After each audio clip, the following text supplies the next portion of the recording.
What's up, everyone? Welcome to this day in Philly Sports History for September 7th, 2023. I'm your host, Jim Montgomery. It is officially football season. Happy New Year to those of you who celebrate. The NFL kicks off tonight. The defending champion Chiefs take on the Lions. Might be without Travis Kelce. They still believe that it's not an ACL tear, but as I've mentioned a couple times, there's lots of things I believe does not make them true. But I usually don't do this. However, I feel this is – typically I'll do this for an Eagles game, but I feel like this is just passing on what my thought process is. You can not agree with me all you want. That's fine too. But I do like that DraftKings is offering the +7. Anytime somebody gets up 7, you automatically win your money line bet. And this is I'm not getting paid for this. I put money on this myself this morning. But I do like the Lions on the money line. It's plus money, and then all they have to do is be up 7 at some point during the game. I look for this to be a shootout. I could see them coming down and catching them off guard. Just somehow, some way, I can see the Lions having a lead in this game. Not saying they're going to win, but with the way the DraftKings thing works, if they get up 7, you win. So I did bet that. Just wanted to pass that on. You might be something you're interested in. If not, moving right along. But quick housekeeping note, there is a new Back to the Future up and posted, our 2023 football spectacular. Obviously did the Eagles preview, but talked a little bit about sports betting, fantasy football, as well as the state, I guess you could call it, of college football. So be sure to check that out wherever you get your podcasts, as well as on YouTube. Like and subscribe, tell a friend, all that other good stuff.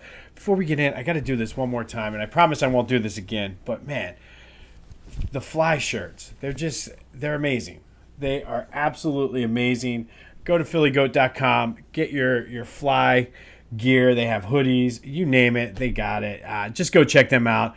Awesome people. Get ready for the Phillies playoff run. They have the Believe shirts. They have Trey Turner shirts, Bryson Stott shirts, Bryce Harper. They just got everything. So go check them out. Get some Union gear while you're there. I keep telling you to get on the Flyers bandwagon now. Now would be the time to do it. Go check them out, phillygoat.com. You can have a fly shirt like that. Use the promo code Jim Montgomery, 10% off your order. Help me out, help you out, help them out. Everyone's happy. But go visit phillygoat.com, promo code Jim Montgomery.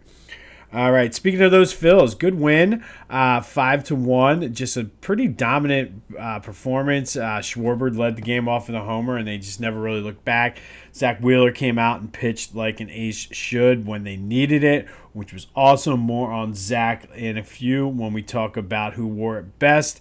They get a nice, much-needed day off. They're coming home. 3 games this weekend against the Marlins. Then the Braves come into Citizens Bank Park. They're currently still up a game and a half on the Cubs. 5 games total into a playoff spot. So no time to really. I mean, they're in good shape, but they really can't let off the gas. They just got to keep pushing, and hopefully they can keep going. Like, I'm still concerned about the pitching, but I think we'll learn a lot these next 7 games between the Marlins and Braves about where this Phillies team is going to head. Want more Phillies coverage? Check out our buddies over at 2008 Phils. They have the world's biggest Phillies email newsletter, currently offering 75% off to this day in Philly sports history listeners.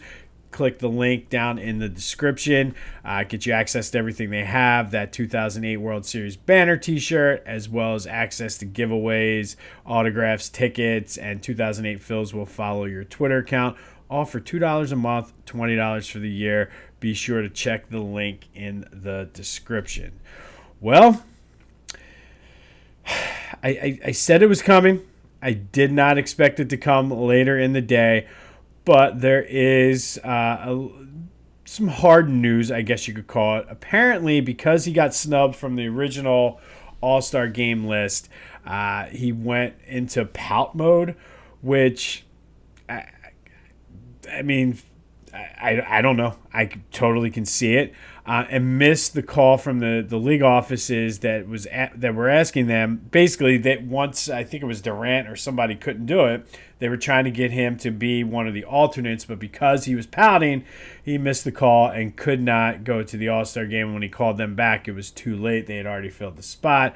Of course, Harden comes out and says that no, that lies or whatever, but I don't know. You tell me. I could 100% see that being the case. He pouted, said, F you, I'm not answering your call. And then when it was too late, and then why it's coming out now, I don't know. I don't know who's leaking what. But again, just more drama in the puzzle. Embiid finally, there's reports coming out saying that he's just kind of keeping his distance. He's okay riding out the drama. He's not picking sides. I guess he's still friendly with Harden, not taking sides against Daryl Morey, and he's okay with this season sort of being a wash, which I'm not going to lie, if he's on board with that, they have a shit ton of money coming up off of the books after this year. So I'm okay if he is okay. So we'll see, but glad to finally hear see some movement from the Embiid camp. But the big story was Harden missing out on being an All-Star because he was pouting. Not going to lie, totally 100% believe that was the case. There's nothing. I talked yesterday on Back to the Future about Jalen Hurts' DNA and his makeup. There's nothing in Harden's DNA or his makeup that tells me that this 100% could not have happened. This happened. And I'm sorry. It is what it is. But like I said, Eagles kick off this weekend. Be sure to check out our preview on Back to the Future. No real updates yet as far as punter. I don't know if anything came in overnight, but as of my deadline, I guess you could call it, last night before I had all my notes and went to bed, there was no updates on punter. So hopefully as we get through the rest of today and possibly into tomorrow, we'll have a clearer picture of what that looks like. I've been talking to you about the Clashing Conferences podcast. They should be dropping the week 1 episode soon. Give those guys a check out. They're a couple good friends of mine, and it's just an interesting podcast where it's a lot of shit talking with NFC East teams, and again, stuff that you normally would do anyway if you have a friend who is a Cowboys or Giants or Commanders fan. So go check them out, the Clashing Conferences podcast, wherever you get your podcasts, as well on YouTube. All right, today we're going to go in the Wayback Machine and go back to 1911. And on this day, the Phillies swept both games of a doubleheader versus the Boston Rustlers, who are now known as the Boston Braves, or the Atlanta Braves, I should say. They won Game 1 13-5. Game 2 was a 1-0 shutout. But Game 2 featured 2 future Hall of Fame pitchers, and it was the proverbial passing of the torch, I guess you could say. Cy Young, who was in his last season playing out the string with the Braves, took on Phillies rookie Grover Cleveland Alexander. It was the rookie outdueling the vet to get the win, 1-0. It was his 23rd win of the season. Alexander would go on to win 28 games in his rookie year. That is a rookie record post 1900. There was a couple rookies in the 1800s that had like 40-some wins, and it was just a different era, so kind of count post-1900, but still to this day, the 28 wins is the most by a rookie since 1900. He is number 3 all-time on the wins list with 373, tied with Christy Mathewson. Cy Young, of course, is number 1 with 511. He was so good that they named the award after him when he passed away. Grover Cleveland Alexander, we've been talking a lot about numbers this week on this podcast, and we will be the rest of the month. His quote-unquote number is retired.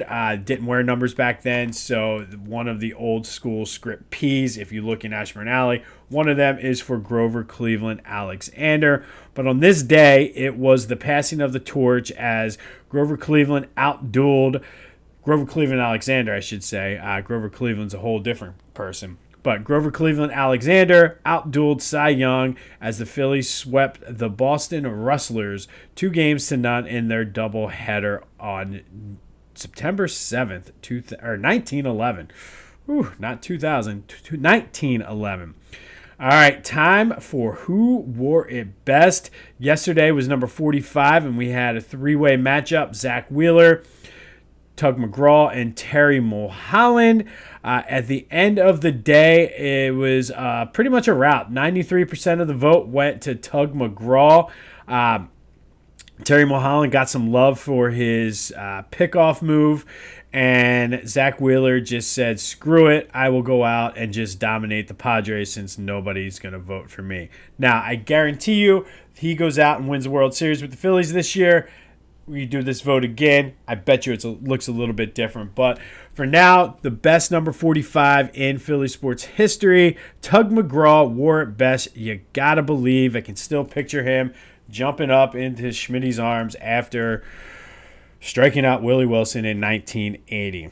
All right, today we have a biggie. There are certain numbers in Philly sports that we'll get into later in the month that there's just no real competition. It's just that's who that person's number is. There's two very big megastars that wear this number. We're going to start off with some other notables who wore this number. Hunter Pence, Todd Pratt, Dale Murphy, Mark Sanchez, Mr. Butt Fumble himself, Dana Barros, Fred Carter, Dan McGillis, and Joe Watson, his first 2 years with the Flyers, wore this number before switching. But today it is, you probably guess, number 3. And really there are two guys, and one guy is a legend. One guy is well on his way to being a legend. It is Allen Iverson versus Bryce Harper. Who wore number 3 the best? Obviously, Iverson has a bigger body of work. Bryce Harper has done so much in a short amount of time, embracing the city. I am very excited and anxious to see which way this vote goes. It's your turn. Who wore number 3 the best? Is it Allen Iverson? Is it Bryce Harper? Did I miss someone? Be sure to let me know. But today it is number 3. Who wore it best? Iverson or Bryce? On this day, back in 1911, it was Grover Cleveland Alexander outdueling Cy Young to win his 23rd game of his rookie season.